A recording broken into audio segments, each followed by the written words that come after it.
kind of do this in the middle here. Yeah. I'm going to test. It's not that fancy. Are you kidding? Really? How do you sync the audio? Well, the microphone goes into the receiver there, goes right into it. Oh, you've got fancy equipment out here. I got fancy equipment. Doesn't mean to say I'm any good at it. You know the way to say a bad toolsman blames their tools? Yeah. I am the opposite. I know I have reasonable tools, but that doesn't mean I'm any good at using it. That's good. Anyway, so another random person I run into at TankFest. You may know him. His name is probably not fit for public display because he doesn't want to get swamped.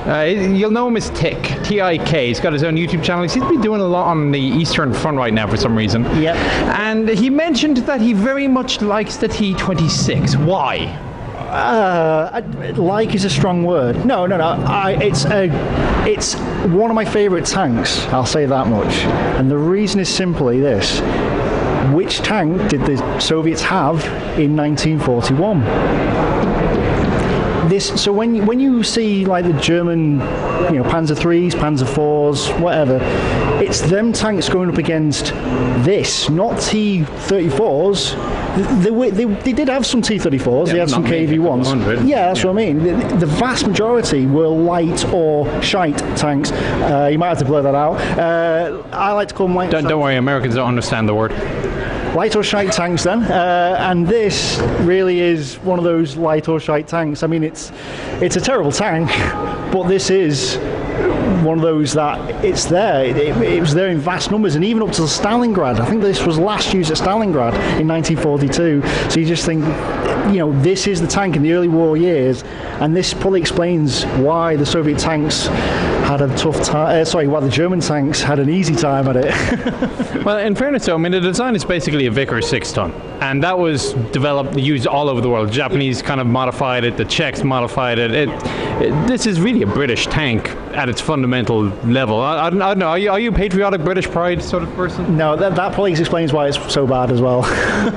Okay. Hey, look, I mean, people accuse me of favouring the Germans or favouring the Soviets at points. No, I'm. You're not a Nazi commie or anything. Nothing like that. I've been accused of it many a time. I've been accused of being a Nazi commie, but I am not, and I am not a patriotic Brit either. And if this is based on British tanks, I can tell you that's why it's so bad. So why are you? A lot of people probably don't know you. You're on the 35,000 subscriber mark, but you're going up. So whatever he's doing right, he's doing it a lot quicker than I was. You're famous, really. I think you took off with the Stalingrad videos. Yeah. Why do you think that was? I think a lot of people like the Eastern Front. I think that's what it is. It is the biggest campaign in history, I think, and a lot of people are interested in that. Plus, a lot of my videos they go against the grain. I like to challenge the assumptions that people have. Oh yes, I remember your video about revisionist historians, and even I was kind of questioning whether or not wanted to press play on this one. Exactly, but then when you do, you realise, that's what he's going on. Because, do you agree or disagree? I do. I generally agree. I mean, I've been accused of being revisionist as well, and as far as I'm concerned, look, I have the figures. These are the statistics. If that's revisionist, then so be it. That's it. When you make a book, let's say you write a book in 1946 about World War II, there's no way everything's going to be included in that. All the facts and figures and whatever else, you're going to find that information out later on. So to say that you can't revise it, it just doesn't make any sense, in my opinion at least, and in yours as well apparently. So pretty much. I mean, as I say, history is history, but I was having a chat with Military History Visualized the other day about what is the responsibility of a historian in the larger scheme of things. I mean, should we get involved in the whole moral issues behind a war? Yeah, I think you should. So, for example, actually I don't know if I should say it. So, I was having this conversation not long ago about... So again, same with the C26, I don't mind saying things. If it's British, it's bad, yeah?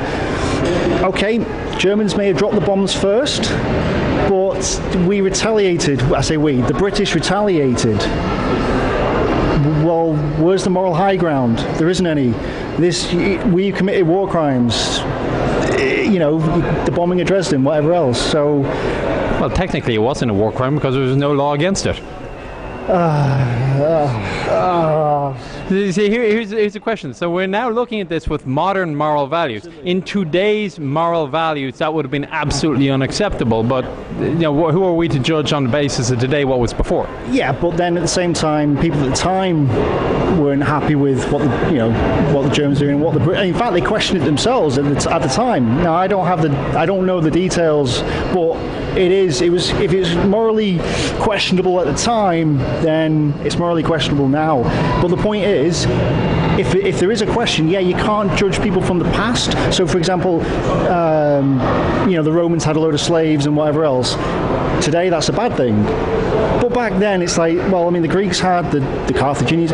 You can't, it was a bad thing, but you can't judge them bad because that was sort of the norm, I guess, it was acceptable to them.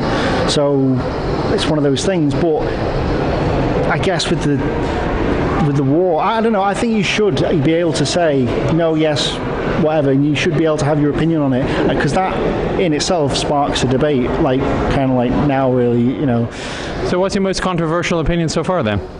That I've said, or? Yeah, that you put out on video. A lot of people don't like my market garden video. Have you seen it? Honestly, no. Okay. So the first history video I made was on Operation Market Garden, and I came out and said the 82nd Airborne Commander, General James Gavin. Yeah. He Okay. And so the battle was lost at Nijmegen. I've actually done several videos on this. Now that's my opinion, and I've said it several thousand times. You can have as many different opinions on it as you want, as long as you bring evidence to the table. But it's proven to be very controversial. I've had everybody. And you're American. I live there now. I am an American citizen. I'm in the American Army, but culturally I was raised more Irish. I think it might almost be more like an air disaster. Usually an aircraft disaster isn't one single thing that has happened. It is a whole chain of things that were wrong. So maybe the lack of capturing Nijmegen was one, but the decision to just go up one single road is another very arguable one. So on November 24th, 1941, Rommel also went down a single road. Now, that manoeuvre... Well, okay, go on. That manoeuvre that he did in 1941, it was during Operation Crusader, which I've got a video coming up about. Now, it's controversial in itself because he kind of left the battlefield to go and fight elsewhere. It's kind of a thing.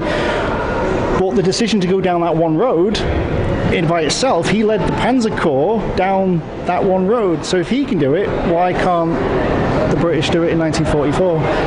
And this is this. Well, because was he going through swamps and boggy terrain in 41? He was going across desert, different climate. Right, because if I recall, the Dutch resistance were saying, we actually did an assessment of this a few years before the war.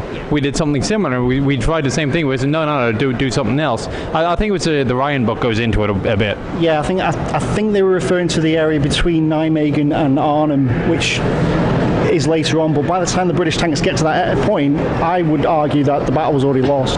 But yeah, you're right. I mean, they didn't have bridges in 1941 to cross. Rommel didn't have to cross bridges. So there is differences, but just going down one single road by itself isn't necessarily a bad thing.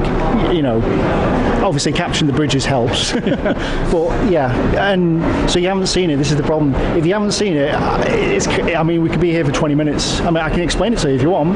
No, I think we'll move on. I only have so much battery and card time here. It's I'm doing this on a budget, so that and trying to recharge it. Batteries take forever to recharge these days, and it's kind of like, well, I've only got one plug socket. I'm staying in the barracks, and there's not much there.